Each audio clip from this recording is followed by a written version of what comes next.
Hello. आम्ही प्राध्यापक P डोळस, महात्मा फुले महाविद्यालय वरुड, राज्यशास्त्र विभाग प्रमुख. आपण इंग्लंडच्या राज्यघटनेच्या संदर्भात महत्त्वपूर्ण माहिती आपण या ठिकाणी पाहत होतो. आणि इंग्लंडच्या राज्यघटनेच्या संदर्भात माहिती पाहत असताना इंग्लंडमधील संपूर्ण राजकीय व्यवस्था कशी आहे, प्रशासकीय व्यवस्था कशी आहे, शासन व्यवस्था कशा प्रकारची आहे, या अत्यंत महत्त्वपूर्ण अशा प्रकारच्या घटकांचा अभ्यास या ठिकाणी करत आहोत. या अगोदरच्या व्हिडिओमध्ये आपण पाहिलं इंग्लंडचा पंतप्रधान. आपण इंग्लंडच्या पंतप्रधानाची निवड, अधिकार आणि कार्य कोणकोणती आहे या अत्यंत महत्त्वपूर्ण अशा स्वरूपाच्या घटकांचा अभ्यास या ठिकाणी आपण करत होतो. म्हणजेच इंग्लंडच्या प्रशासकीय व्यवस्थेत, प्रशासन व्यवस्थेत इंग्लंडच्या पंतप्रधानाची भूमिका कशा प्रकारची आहे, त्याचा रोल कशा प्रकारचा आहे, तो कशा प्रकारे देशाचा, समाजाचा, राष्ट्राचा विकासाचा केंद्रबिंदू आहे आणि पंतप्रधानाच्या नेतृत्वावर, पंतप्रधानाच्या कार्यशैलीवर, पंतप्रधानाच्या संपूर्ण भूमिकेवर त्या देशाचा विकासात्मक राष्ट्रीय आणि आंतरराष्ट्रीय क्षेत्रातील महत्त्वपूर्ण भूमिकांचा प्रभाव हा पंतप्रधानाच्या कार्याचा आणि पंतप्रधानाच्या कर्तृत्वाचा प्रभाव या ठिकाणी पडत असतो, असं आपल्याला या ठिकाणी पंतप्रधानाच्या अधिकार आणि कार्याच्या संदर्भात माहिती पाहत असताना हे आपल्याला त्यातून स्पष्टपणे जाणवले आणि त्यातून आपल्याला ते स्पष्टपणे दिसले. म्हणजेच पंतप्रधानाची भूमिका ही प्रशासन व्यवस्थेत, इंग्लंडच्या प्रशासन व्यवस्थेत किती महत्त्वपूर्ण आहे, त्याचं कर्तव्य किती महत्त्वपूर्ण आहे, त्याची आपण बऱ्याच ठिकाणी भारताचा पंतप्रधान आणि इंग्लंडचा पंतप्रधान यांची तुलना कशा प्रकारे केली, कशा प्रकारे त्याचे कार्य सारखे आहे, कशा प्रकारे ते करतात.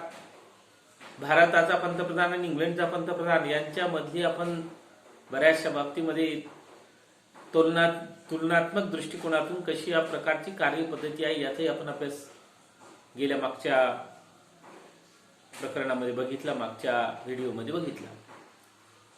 आज आपल्याला प्रशासनातला दुसरा अत्यंत महत्त्वपूर्ण घटक, इंग्लंडच्या प्रशासनातला अत्यंत महत्त्वपूर्ण अशा प्रकारचा दुसरा जो घटक आहे तो घटक म्हणजे या ठिकाणी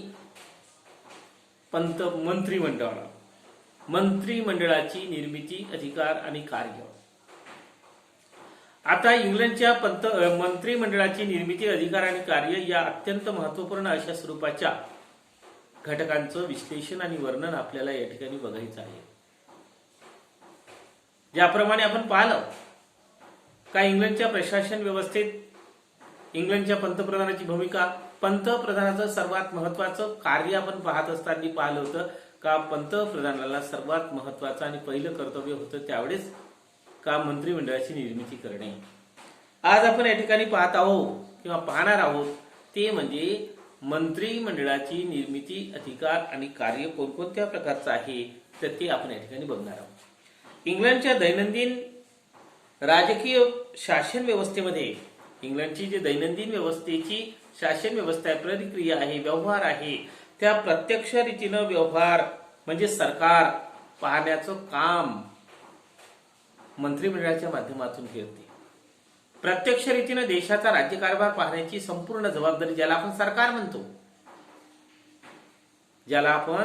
म्हणतो, ते सरकार म्हणजे काय?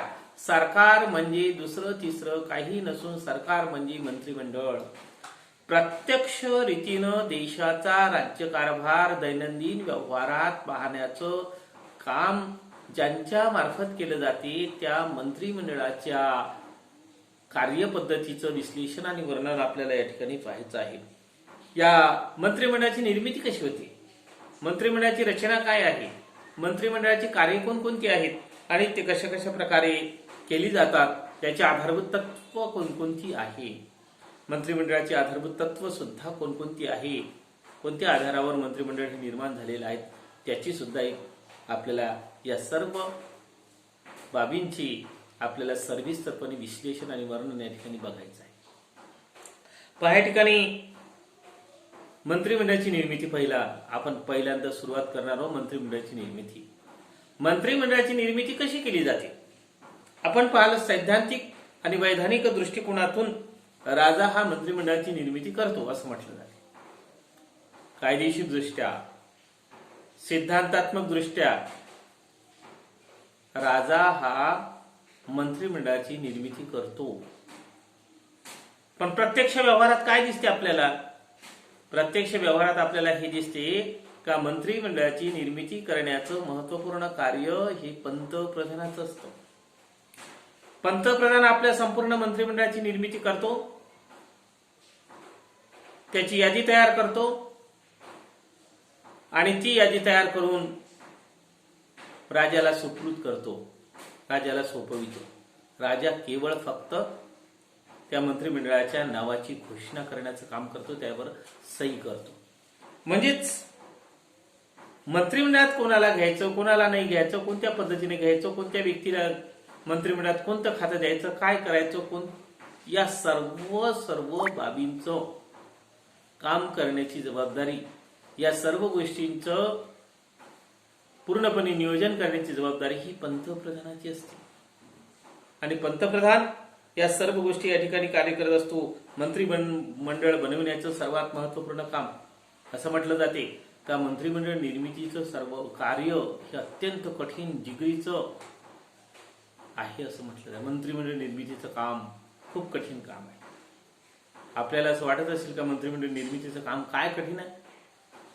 त्याला दुसऱ्या भाषेत असं म्हटलं जाते, वर्णन करत असताना असं म्हटलं जाते का पंतप्रधानाचं मंत्रिमंडळ निर्मितीचं कार्य म्हणजे तारेवरची कसरत आहे. तारेवरची कसरत आहे म्हणजे नेमकं काय? तार आपण पाहतो, तार त्याच्यावर करणारे जे आपण डोंबारी वगैरे पाहतो त्याच्यावरून चालते तारावरून, त्याची कसरत असते. आणि मंत्रिमंडळाची निर्मितीचं काम करणं म्हणजे एक तारेवरची, पंतप्रधानाची तारेवरची कसरत आहे. पंतप्रधानाचं मंत्रिमंडळ निर्मितीचं कार्य अत्यंत जिगरीचं आणि कठीण स्वरूपाचं कार्य असते असं म्हटलं जाते. याचं कारणच तसं आहे का आपल्या मंत्रिमंडळात कोणाला घ्यावे, कोणाला घेऊ नये. कारण का संपूर्ण देशाचा विकास, समाजाचा विकास, राष्ट्राचा विकास, पक्षाची कार्यपद्धती, पक्षाला पुढील निवडणुकीत निवडून येण्याची जबाबदारी ह्या सर्व मंत्रिमंडळाच्या कार्यक्षमतेवर अवलंबून असते. कोणत्या देशातलं कोणाच्या नेतृत्वाखालचं मंत्रिमंडळ किती कार्यक्षम आहे, किती प्रगतिशील आहे, किती उद्योगशील आहे, ह्या सर्व गोष्टी त्या मंत्रिमंडळावर, यश आणि अपयश. यश आलं असेल तर ते मंत्रिमंडळाचं यश असते, अपयश आलं असेल तर ते मंत्रिमंडळाचं अपयश असते. म्हणजे या सर्व गोष्टीच्या दृष्टिकोनातून या सर्व बाबी तयार करण्याची जबाबदारी ही पंतप्रधानाची असते. आणि पंतप्रधानाला या सर्व गोष्टी कराव्या लागतात. पंतप्रधानाला अनेक दबावाला तोंड द्यावं लागते. कारण का आपल्यात राजकीय पक्ष जरी असला तर एकाच पक्षात अनेक गट असतात, गट आणि तट, आणि अनेक प्रकारच्या लोकांचे गट असतात. आणि अशा अनेक प्रकारच्या गटाच्या नेत्यांना सुद्धा मंत्रिमंडळात घेणं गरजेचं असते. अनेक जातीचे, अनेक धर्माचे, अनेक पंथाचे लोक असतात. त्या सर्व जाती, धर्माच्या आणि पंथाच्या लोकांनाही मंत्रिमंडळात घेणं गरजेचं असते. अनेक विभाग असतात, प्रांत असतात, त्या प्रांताच्या लोकांना मंत्रिमंडळात घेणं गरजेचं असते. पक्षातील अत्यंत प्रभावशाली लोकांनाही मंत्रिमंडळात घेणं गरजेचं असते. या सर्व गोष्टी या अनेक गोष्टींना लक्षात घेऊन पंतप्रधानाला मंत्रिमंडळाची निर्मिती करावी लागते. म्हणून म्हटलं जाते त्याच्यावर मंत्रिमंडळात कोणाला घेतलं गेलं नाही तर त्याच्यावर टीका सुद्धा होते. या सर्व गोष्टीला तोंड देण्याचं काम पंतप्रधानाला करावं लागतं. म्हणून म्हटलं जाते का पंतप्रधानाची मंत्रिमंडळाची निर्मिती करणं हे अत्यंत जिगरीचं, महत्वाचं आणि कठीण काम आहे असं म्हटलं जातं. त्यानंतर आपण पुढचा अत्यंत महत्वाचा भाग या ठिकाणी पाहणार आहोत, मंत्र्यांचे प्रकार. मंत्रिमंडळाची रचना कशा प्रकारची आहे? मंत्रिमंडळाची रचना. आता मंत्रिमंडळाची रचनेमध्ये कोणकोणत्या बाबीचा प्रश्न येतो? काय येते मंत्रिमंडळाची रचना म्हणजे? सर्वसाधारणपणे काय मंत्रिमंडळाची रचना ही सर्वसाधारणपणे कशा प्रकारची असते, कोणत्या पद्धतीनुसार असतात? मंत्रिमंडळात एकूण 3 प्रकारचे मंत्री असतात. मंत्रिमंडळात एकूण 3 प्रकारचे मंत्री असतात. कोणते 3 प्रकार आहे? नंबर 1 कॅबिनेट मंत्री, नंबर 2 राज्यमंत्री, नंबर 3 उपमंत्री. हे मंत्रिमंडळातल्या मंत्र्यांचे 3 प्रकार आहेत. या मंत्रिमंडळातल्या मंत्र्यांचे 3 प्रकार या ठिकाणी प्रस्थापित आहेत. आणि मंत्रिमंडळात मंत्र्यांची संख्या किती असावी? इंग्लंडच्या राजकीय व्यवस्थेमध्ये असं म्हटलं जाते का मंत्रिमंडळातील मंत्र्यांची संख्या ही जवळजवळ 80 ते 90 असावी. 80 ते 90च्या दरम्यान. पहा, 80 ते 90. आता मंत्रिमंडळाची संख्या ही 80 ते 90 म्हणजे 80 असली पाहिजे, 90 असली पाहिजे असे नाही. 70 असू शकते, 60 असू शकते. ते सर्वसाधारणपणे पंतप्रधानावर अवलंबून आहे का आपल्या मंत्रिमंडळात मंत्र्यांची संख्या किती असेल. त्या ठिकाणी 70 ते 80 असले पाहिजे. आता या मंत्रिमंडळातील मंत्र्यांच्या संख्येच्या आधारावर 3 प्रकारचे मंत्री आहेत.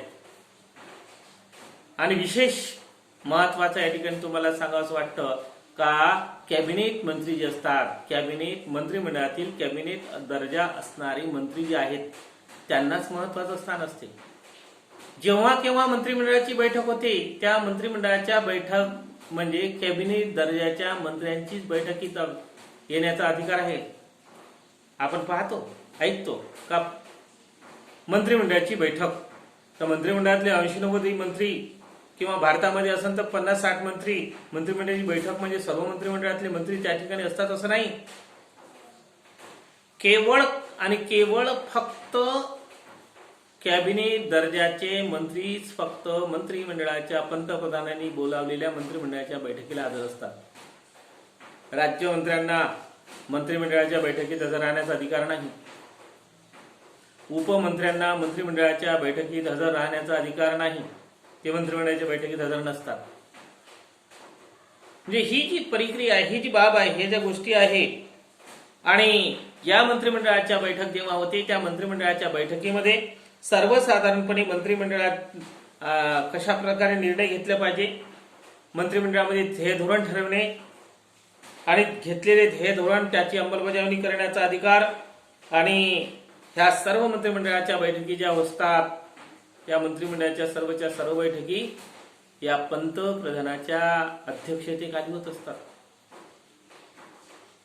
मंत्रिमंडळाच्या बैठकीचं अध्यक्षस्थान पंतप्रधानाकडे असते. आणि पंतप्रधान केव्हा, कुठे आणि किती वेळ आणि कोणत्या विषयावर मंत्रिमंडळाची बैठक घ्यावी हे सर्व ठरविण्याचा अधिकार पंतप्रधानाचा आहे. केव्हा, कुठे आणि कधी आणि या बैठकीचा अजेंडा काय राहील हे संपूर्ण ठरवण्याचा अधिकार केवळ आणि केवळ फक्त पंतप्रधानालाच आहे. आणि पंतप्रधान या सर्व या मंत्रिमंडळातील मंत्र्यांची बैठकीचं कार्यस्थान या ठिकाणी करत असल्याचं दिसतं. आता कॅबिनेट मंत्रिमंडळ आहे. कॅबिनेट मंत्रिमंडळाची बैठकीमध्ये कॅबिनेट मंत्रिमंडळाचे मंत्री असतात. पण अलीकडच्या काळामध्ये काय आहे? आजच्या काळात मंत्रिमंडळातील संपूर्ण कार्यपद्धती, मंत्रिमंडळाचा विश्वास, मंत्रिमंडळाच्या कॅबिनेट दर्जाच्या मंत्रिमंडळातील दैनंदिन कार्यव्यवस्थेमध्ये एक किचन कॅबिनेट सुद्धा आहे. Kitchen cabinet. आता किचन कॅबिनेट म्हणजे नेमकं काय, कशाला म्हणतात किचन कॅबिनेट? मंत्रिमंडळातील केवळ पंतप्रधानाच्या जवळचे अगदी 3-4 लोक त्यांचीच वारंवार बैठक होत असते. आणि देशाच्या दैनंदिन व्यवहारातील रोजच्या रोज कार्यपद्धतीमधल्या कामाची नियोजन केलं जाते. त्याला किचन कॅबिनेट म्हणतात. त्या किचन कॅबिनेटमध्ये 3 ते 4च मंत्री असतात. फक्त 3 ते 4. आता तुम्हाला उदाहरण द्यायचं झालं तर आपल्या भारतातलं देतो मी. काय आहे? आपण वृत्तपत्रातून, न्यूज चॅनेलमधून अनेक वेळा आपल्या भारतातल्या पंतप्रधान नरेंद्र मोदी यांच्या नेतृत्वाखाली अस्तित्वात असणाऱ्या मंत्रिमंडळाला केवळ फक्त 4 लोकांच्या आधारावर मंत्रिमंडळ आहे असं म्हटलं जाते. असं म्हटलं जाते का केवळ फक्त 4च लोक देशाचा राज्यकारभार चालतात. कधी कधी लोक असं म्हणजे 4 किंवा 3. हे 4 लोक कोणते? भारतातलं आपण बघून राहिलो. फक्त उदाहरणार्थ सांगून राहिलो मी तुम्हाला. आपण भारतातली माहिती जास्त बघणार नाही. आपण म्हणते ना अमित शहा आणि पंतप्रधान नरेंद्र मोदी हे दोघ जण सर्व निर्णय घेतात. 3 ते 4 लोक, या 3 ते 4 लोकांच्याच आधारावर संपूर्ण मंत्रिमंडळाचं कामकाज चालते. बाकी मंत्रिमंडळातल्या कोणत्याही मंत्र्यांच्या कार्यांचा विचार केला जात नाही. त्यांनी मांडलेल्या सूचनेचा विचार केला जात नाही. केवळ 4.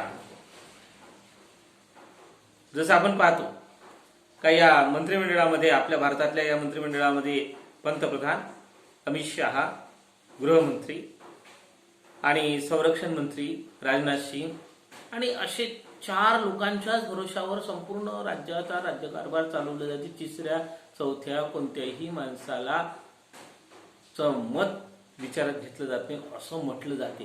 आता हे भारतातलं उदाहरण तुम्हाला मुद्दामून दिलं मी, कारण का आपल्या भारतात आपण राहतो आणि आपल्या भारतात आपण राहत असल्यामुळं आपल्याला या सर्व गोष्टींची दैनंदिन वृत्तपत्राच्या माध्यमातून, न्यूज चॅनलच्या माध्यमातून या सर्व गोष्टी या ठिकाणी ऐकायला मिळतात.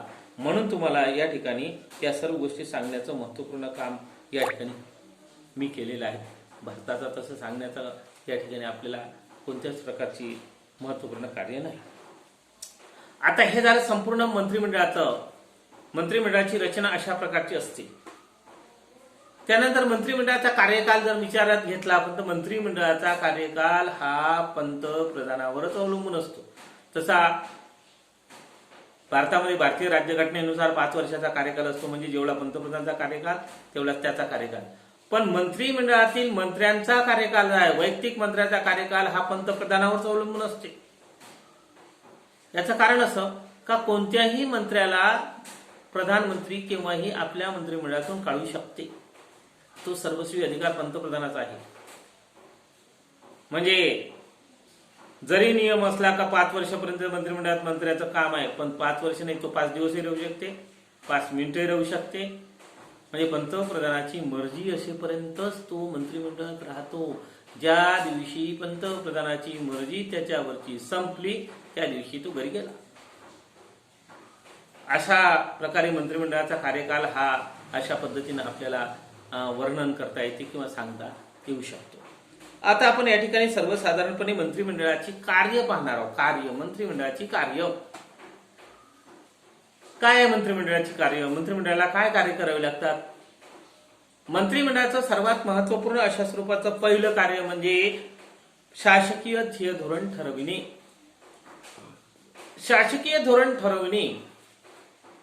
शासकीय ध्येय धोरण ठरविण्याचं महत्वपूर्ण काम मंत्रिमंडळाच्या माध्यमातून केलं जाते. देशाचा सर्वांगीण विकास साधण्याचं सामाजिक, सांस्कृतिक, शैक्षणिक, आर्थिक, औद्योगिक या सर्व क्षेत्रामध्ये, आंतरराष्ट्रीय सर्व क्षेत्रामध्ये ध्येय धोरण ठरविण्याचा अधिकार या मंत्रिमंडळाचा असते. प्रत्येक खात्याचे मंत्री आपापल्या खात्याच्या विकासाच्या दृष्टिकोनातून नवीन ध्येय धोरण ठरविण्याचं काम करते. हे ध्येय धोरण ठरविण्याचं महत्वपूर्ण काम मंत्रिमंडळाला करावं लागते.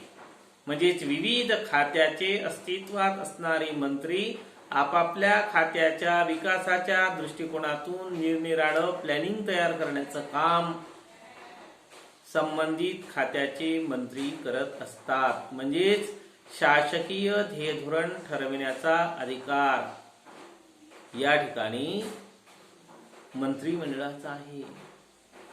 शासकीय ध्येय धोरण ठरविण्याचा अधिकार.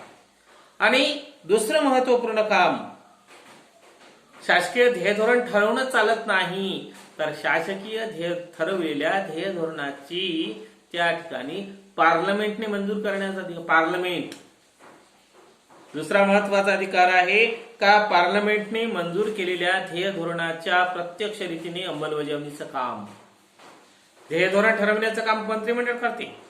मंत्रिमंडळानं ध्येयधोरण ठरवल्यानंतर त्याला पार्लमेंटमध्ये ठेवले जाते. पार्लमेंटमध्ये ठेवल्यानंतर त्या पार्लमेंटने निरनिराळ्या प्रकारच्या मंत्रिमंडळाने ठरविलेल्या ध्येय धोरणाला मान्यता देणे, मंजुरी देणे. कारण का मंत्रिमंडळाने घेतलेल्या निर्णयाला जोपर्यंत पार्लमेंटची मंजुरी प्राप्त होत नाही तोपर्यंत घेतलेल्या ध्येय धोरणाचं कायद्यात रूपांतर होत नाही.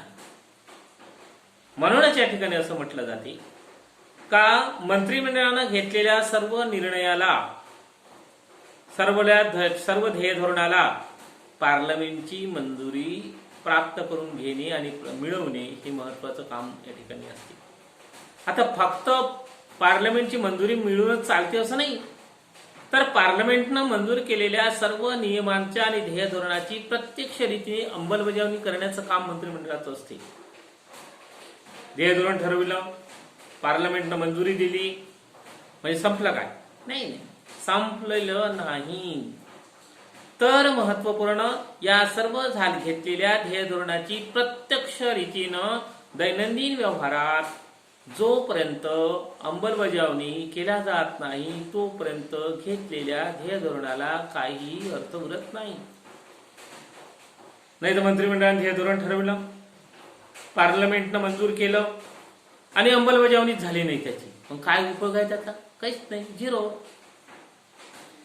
त्याचा उपयोग काहीच नाही. म्हणजेच या ठिकाणी मंत्रिमंडळाने ठरवलेल्या ध्येय धोरणाला विधिमंडळाची मंजुरी प्राप्त झाल्यानंतर प्रत्यक्ष रीतीनं दैनंदिन व्यवहारात त्या सर्व कार्यांची अंमलबजावणी होणं तेवढंच जरुरी असते. प्रत्येक विविध खात्याचे मंत्री आपापल्या खात्याच्या बाबतीत ठरवलेल्या ध्येय धोरणाच्या प्रत्यक्ष रीतीने अंमलबजावणी करण्याचं महत्वपूर्ण काम या ठिकाणी करत असतात आणि त्या माध्यमातून या ठिकाणी तशा प्रकारच्या कार्याची केले जाते आणि त्यांच्यात महत्वपूर्ण प्रकारची दृष्टीनं ते कार्य केले जाते. तिसरं महत्वपूर्ण अशा प्रकारचं कार्य म्हणजे समन्वय प्रस्थापित करणे. विविध खात्यामध्ये समन्वय प्रस्थापित करण्याचा अधिकार. विविध खात्यात तुम्हाला सांगितलं मागच्या वेळी विविध खाते, जवळजवळ 30-40 खाते विभाग आहेत. आता 30-35 विभागात समन्वय प्रस्थापित करणं. उदाहरणार्थ तुम्हाला मागच्या वेळेस सांगितलं मी का एखादं धरण बांधायचं आहे, एखाद्या नदीवर धरण बांधायचं आहे. मंत्रिमंडळानं ठरवलं, हे धोरण ठरलं का जलसंपदा त्याने धोरण ठरवलं का आपल्याला इथं या नदीवर एवढं मोठं धरण बांधायचं आहे. धरण बांधायचं नदीवर बांधावं लागतं आणि नदीवर ते धरण बांधायचं म्हणजे त्यासाठी भूसंपदा भूमी अधिग्रहण करावी लागतं. भूमी अधिग्रहण करणं त्यामध्ये वन विभागाची सुद्धा मंजुरी पाहिजे. कारण का पाणलोट क्षेत्रामधले जे जंगल आहेत ते पाण्यात खाली डुबतात. पर्यावरण विभागाची मंजुरी पाहिजे, अर्थ विभागाची मंजुरी पाहिजे. म्हणजे एक धरण बांधण्यासाठी जवळजवळ 5-6 खात्याची मंजुरी असणं गरजेचं असते आणि त्या 5-6 खात्याची समन्वय तोपर्यंत सर्व विभागांनी जोपर्यंत त्या कार्याला मंजुरी देत नाही तोपर्यंत तिथे प्रोजेक्ट तो सुरू होऊ शकत नाही. प्रोजेक्ट असणे सुरू होत म्हणजे आता हे झालं धरणाचं उदाहरण. दुसरं उदाहरण जर घेतलं तुम्ही आपण रेल्वे. आता रेल्वेचे रूळ टाकायचे आहे. रेल्वे सुरू करायचे एखाद्या विभागात, नवीन रेल्वे किंवा जुन्या असणाऱ्या रेल्वे रुळाला ब्रॉडगेज मध्ये करायचं आहे किंवा नवीन रूळ टाकायचा, नवीन रेल्वे लाईन टाकायची आहे. तर ज्या ज्या विभागातून रेल्वे लाईन जाते त्या त्या ठिकाणची अस्तित्वात असणारी जमीन अधिग्रहण करणं, जमीन मिळवणं पहिलं महत्वाचं कार्य. वन विभाग, कृषी विभाग, ज्याला महसूल विभाग, या सर्वांची त्याला मान्यता. आणि त्यातला अत्यंत महत्वाचा आहे अर्थ विभाग. आणि रेल्वे विभागाने मंजुरी, एकट्यानं रेल्वे विभागाने मंजुरी देऊन चालत नाही, तर या सर्वांना मंजुरी घ्यावी लागते आणि त्यानंतर त्याचं काम सुरू होते. म्हणून या सर्व विविध विभागांमध्ये समन्वय प्रस्थापित करण्याचं काम, समन्वय स्थापन करण्याचं काम हे सुद्धा मंत्रिमंडळाला करावे लागते. नाही ते एखाद्या इथून फाईल गेलं वन विभागात पडलं राहिलं, वर्षभर त्या फाईलला त्यानं पाहिलंच नाही, मंजुरीच नाही, धरण तयार होईल नाही होणार. तिकडून ते अर्थ विभागाकडे गेलं, अर्थ विभागाने पैसाच मंजूर केला नाही 2-3 वर्ष, तर काम चालू होईल नाही होणार.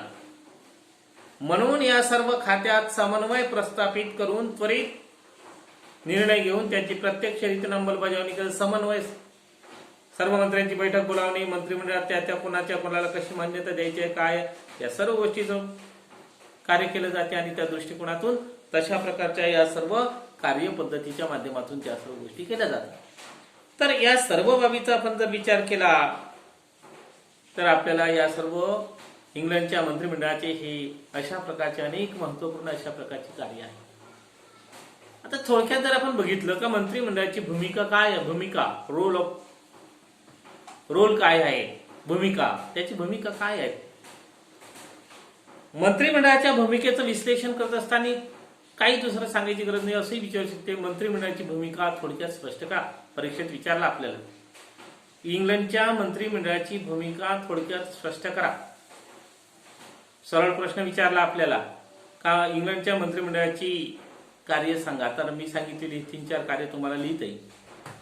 आणि तुम्हाला भूमिका स्पष्ट करा म्हटलं तर भूमिका स्पष्ट करा म्हणजे काय, मग आपलं अडलं काय, हे तर शिकवलंच नाही आपल्याला. भूमिका स्पष्ट करा का काय करा, काय पद्धतीनं करायचं हे सांगितलंच नाही, कारण तसं नाही. तर या ठिकाणी भूमिका स्पष्ट करत असताना मंत्रिमंडळाची भूमिका स्पष्ट करा, तर भूमिकेत सुद्धा तेच ते पॉईंट येतात, तोच भाग येतो. म्हणजे मंत्रिमंडळात इंग्लंडचं मंत्रिमंडळ हे सतत कार्य करणारे सरकार आहे. सरकार, याला आपण सरकार म्हणतो, गव्हर्नमेंट म्हणतो. सरकार म्हणजे दुसरं तिसरं काही नसून हे मंत्रिमंडळ प्रत्यक्ष रीतीने दैनंदिन व्यवहारात जे काम करते त्यालाच आपण सरकार म्हणतो. म्हणजे राज्य कारभाराचे ध्येय धोरण ठरवणे आणि ते ध्येय धोरण ठरविण्याचा अधिकार मंत्रिमंडळाला आहे. इंग्लंडचे अंतर्गत आणि आंतरराष्ट्रीय क्षेत्रातील ध्येय धोरण ठरविण्याचा अधिकार ही महत्वपूर्ण भूमिका मंत्रिमंडळाची असते. मंत्रिमंडळ राज्य कारभाराचे ध्येय धोरण कशा प्रकारे असेल, पार्लमेंटची त्याला मंजुरी कशा प्रकारची भेटलेली असेल, विधी नियमांची मंजुरी कशा प्रकारे प्राप्त होईल आणि ठरवून दिलेल्या ध्येय धोरणाच्या आधारावर, पार्लमेंटने मंजूर केलेल्या ध्येय धोरणाच्या आधारावर त्याची प्रत्यक्ष दिशेने अंमलबजावणी करण्याचं काम या ठिकाणी केलं जाते. आणि प्रत्यक्ष रीतीने अंमलबजावणी करण्याचं काम कोण करते, तर प्रत्यक्ष रीतीने अंमलबजावणी करण्याचं काम प्रशासकीय वरिष्ठ नौकर अधिकारी. मंत्रिमंडळानंतर मंत्रिमंडळाचं काम, पहिली स्टेप जसं ध्येय धोरण ठरवणं, दुसरी स्टेप विधिमंडळात मंजूर करणं, तिसरी स्टेप प्रत्यक्ष अंमलबजावणी करणं, येथपर्यंत मंत्रिमंडळाचं काम आलं. पण प्रत्यक्ष व्यवहारामध्ये त्या कायद्याला लागू करण्याचं काम हे प्रशासकीय वरिष्ठ नौकर वर्गाचं असते आणि त्या नौकर वर्गाच्या माध्यमातूनच हे संपूर्ण ध्येय धोरण त्या ठिकाणी केलं जाते. त्यानंतर आर्थिक ध्येय धोरण ठरवण्याचा अधिकार, आर्थिक ध्येय धोरण ठरवण्याचा अधिकार सुद्धा मंत्रिमंडळाचा असते. अर्थसंकल्प आपण पाहतो, अर्थसंकल्प आपल्या भारतामध्ये सुद्धा दर वर्षाला फेब्रुवारी महिन्यात देशाचा वर्षभराचा अर्थसंकल्प तयार केला जातो. तसं इंग्लंडमध्ये सुद्धा संपूर्ण देशाच्या वर्षभराच्या खर्चाचा अर्थसंकल्प तयार करण्याचं आणि त्याला मंजुरी प्राप्त करून देण्याचं काम या ठिकाणी मंत्रिमंडळाचं असते. ही सुद्धा एक मंत्रिमंडळाची महत्वपूर्ण भूमिका आहे. मंत्रिमंडळाने घेतलेल्या भूमिकेला प्रत्यक्ष रीतीनं या ठिकाणी पार्लमेंटने मंजूर केलेल्या ध्येय धोरणाची प्रत्यक्षपणे अंमलबजावणी करण्याचं काम या ठिकाणी केलं जातं. तर अशा प्रकारे ही मंत्रिमंडळाची रचना, मंत्रिमंडळाचे अधिकार, मंत्रिमंडळाची भूमिका काय आहे, कशा प्रकारची आहे, कोणत्या पद्धतीची आहे, या अत्यंत महत्वपूर्ण अशा प्रकारच्या घटकांचा आपण अभ्यास केला. आता त्यातला शेवटचा पार्ट या ठिकाणी सांगतो तुम्हाला, अगदी 4-5 मिनिटांमध्ये. आता या मंत्रिमंडळाच्या आधारभूत तत्व काय, मंत्रिमंडळाची आधारभूत तत्व सांगा, असं आपल्याला 4 मार्कासाठी प्रश्न विचारला जातो. मंत्रिमंडळाची आधारभूत हे झाले मंत्रिमंडळाचे अधिकार, ही झाली मंत्रिमंडळाची रचना, ही झाली मंत्रिमंडळाची भूमिका. आता 4 मार्कासाठी पुन्हा जर प्रश्न मंत्रिमंडळावरच प्रश्न असाही विचारला जातो का मंत्रिमंडळाची आधारभूत तत्व सांगा. आता तुम्ही म्हणाल आधारभूत तत्व काय आहे बा मंत्रिमंडळाचं? मंत्रिमंडळाचे प्रमुख आधारभूत तत्व हे सर्वसाधारणपणे 4 महत्वाचे आहेत. तसे भरपूर आहे, परंतु 4 अत्यंत महत्वपूर्ण मंत्रिमंडळाचे आधारभूत तत्व आहे. मंत्रिमंडळाचे आधारभूत तत्व कोणते आहेत? 4 ते आपण बघू. मंत्रिमंडळाचं सर्वात महत्वाचं पहिलं आधारभूत तत्व आहे सामूहिक जबाबदारीचं तत्व. सामूहिक जबाबदारी, मंत्रिमंडळाची सामूहिक जबाबदारीचं तत्व आहे. मंत्रिमंडळाने घेतलेल्या सर्व निर्णयांना प्रत्यक्ष रीतीनं अंमलबजावणी करण्याचं काम, सामूहिक जबाबदारी, एकट्याची जबाबदारी नाही. रेल्वे मंत्र्यानं एखादी काम चूक केली असन तर ती रेल्वे मंत्र्याची चूक आहे वा आपल्याला काही लेनदेन नाही त्यासोबत, असं नाही. सर्व सरकारचं नाव बदनाम होते. परराष्ट्र मंत्रालयानं एखादी चूक केली असेल, संरक्षण मंत्र्यालयानं एखादी चूक केली असेल तर आपल्या संरक्षण मंत्रिमंडळाचं दुसऱ्याचं काय लेनदेन नाही. तर मंत्रिमंडळाची सामूहिक जबाबदारी असते. सर्वांना प्रश्न विचारला जाईल, फक्त संरक्षण मंत्र्यालाच विचारला जाईल असं नाही, तर इतरांची सुद्धा जबाबदारी असते. कारण का एखाद्या कोणत्याही खात्याच्या मंत्र्याच्या संदर्भात अडीअडचण निर्माण झाली असेल तर पंतप्रधानाला त्याचं उत्तर द्यावं लागते, आणि तो जर योग्य प्रकारे उत्तर नाही देऊ शकला तर विरोधी पक्ष त्यांच्यावर विश्वास ठराव आणू शकते, मंत्रिमंडळाला राजीनामा द्यावा लागू शकते. म्हणून सामूहिक जबाबदारीचं तत्व हे सुद्धा एक महत्वपूर्ण अशा प्रकारचं तत्व आहे.